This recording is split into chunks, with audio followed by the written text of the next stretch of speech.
โอ้บ่ได้ลงคลิปลายมือละเบิ่งดินฟ้าอากาศก่อน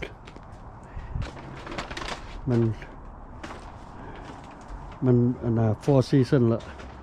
มันเลยโซกเลยเศร้าดินฟ้าอากาศนี่มันบ่ได้ลงคลิปลายมือเลยแบบบ่ได้ออกลงคลิปลายมือละบ่สบายเป็นทิศเลยไหม4-5 มือแล้วไม่บ่สบายนะ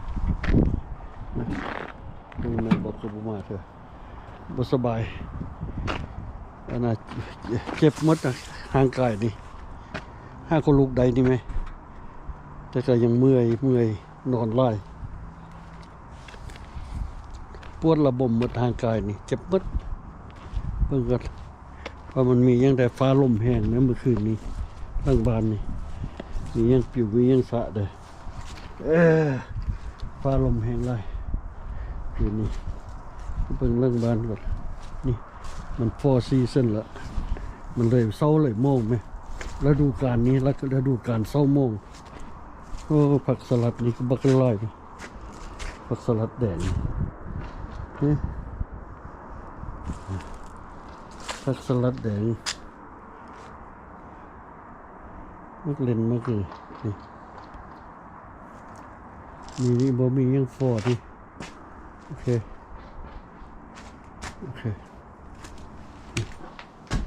อันนี้ร่างบานปุยฟรีเซอร์ได้ทับฟรีเซอร์นี่ก่อนทับฟรีเซอร์นี่ก่อนเป็นอะไรเอานี่เลยทับอันอื่นยันหมดเลยเป็นไอ้ไหม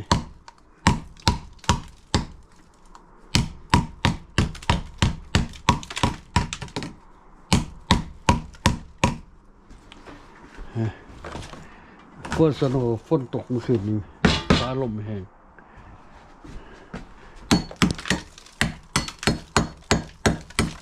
ทับเอาที่ออกมันปิดโบแจ็บใครมาทับมันออก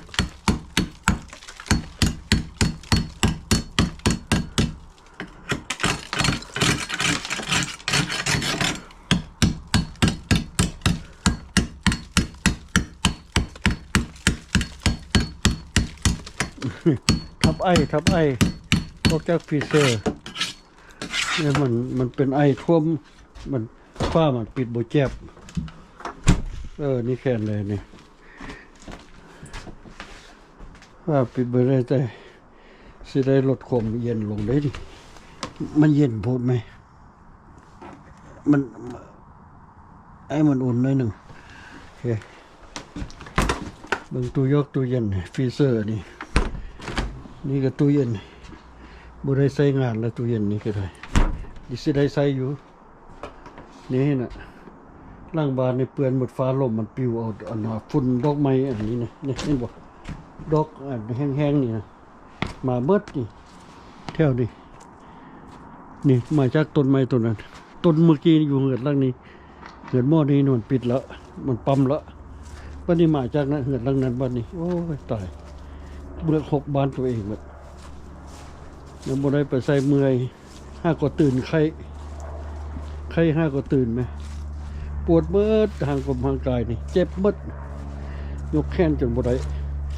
เสียบออกหน้าอกปีปับยกแขนยกขาบ่ได้ยกบ่ได้ขอกันนิ่งบ่ได้นะ3-4 มือไหมขอกันนิ่งบ่ได้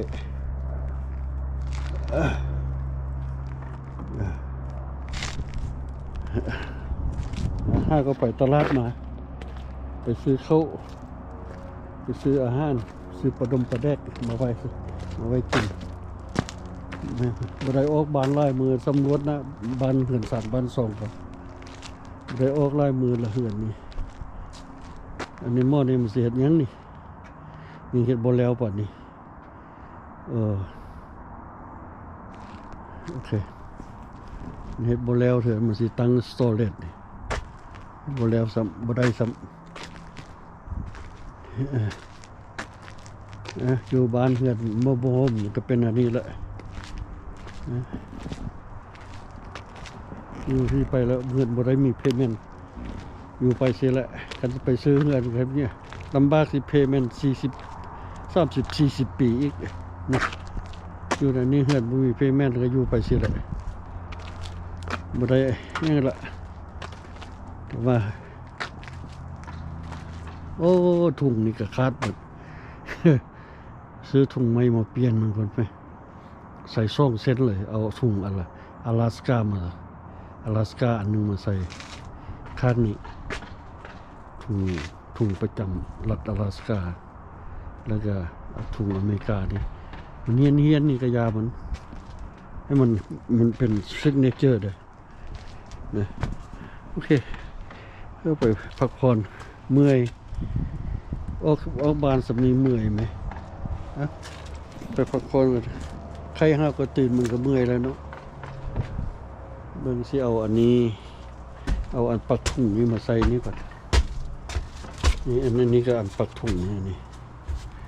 ใส่ข้างนี่เอาถุงอันน่ะสิเอาถุงอันอลาสก้าใส่กับถุงอเมริกาแล้วไปนี่ก่อนหน่อยเขาออกมาเห็ดนี่ก็อันน่ะทีวีเก่านี่ก็ทีวีเก่าเสียวทิมนี่ทีวีเก่าเสียวทิมเปลี่ยนใหม่มันบ่เวิร์กละจอภาพมันบ่ยักเบิดมืดละมืดจอภาพละไม่บอกเพิ่นออกไปเก็บผักสลัดล้างบานน้ำมากินกันโอเคเอาไปเมื่อยไปตลาดมาซื้อเครื่องซื้อของบาย